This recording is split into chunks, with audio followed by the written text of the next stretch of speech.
and I don't know how we've done it. Malpractice. I'm getting yelled at by the producer here, Wyatt, saying, how can we not have talked about Colorado? Coach Prime. 3.5 wins for this Colorado team.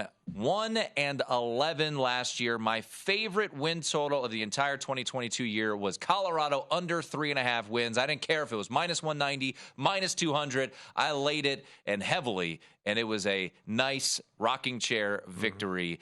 The schedule is a little bit more manageable this year than it was last year as they swap out Colorado State for Air Force. However, I'll say this, Colorado State over 4.5 wins, one of my favorite win totals this year. That is not going to be an easy cakewalk for Colorado. They open up the season with a road trip to TCU, big noon kickoff. Yeah. They come back home to take on Nebraska, big noon kickoff, and then they host Colorado State. Colorado avoids Washington. That's good. They avoid Cal. Maybe not so good.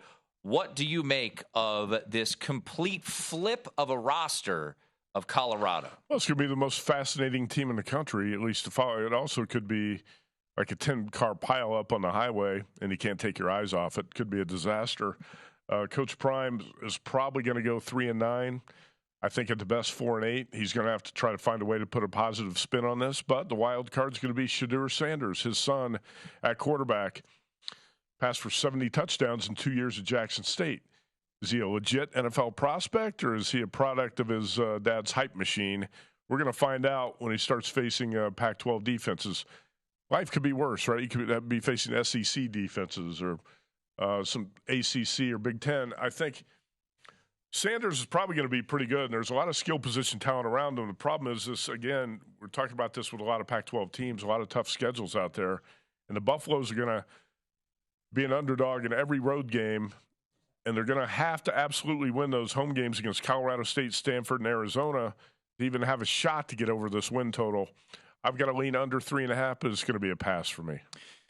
Yeah, depending on where you look, I'll give you BetMGM. They mentioned that the most bet win total over Colorado, over 3.5. So we will see how it all plays out. I'll credit the books out there. I think 3.5 probably the right number. 4.5, I would have loved an under, but I didn't see anything higher than 3.5, maybe early on in the process. But here again, we're talking about these Pac-12 win totals quickly. Last year, I loved Oregon State over 6.5. Yep. Now we're talking about a win total of 8.5 with Oregon State, right? And you bet it over 8 and went up to 8.5.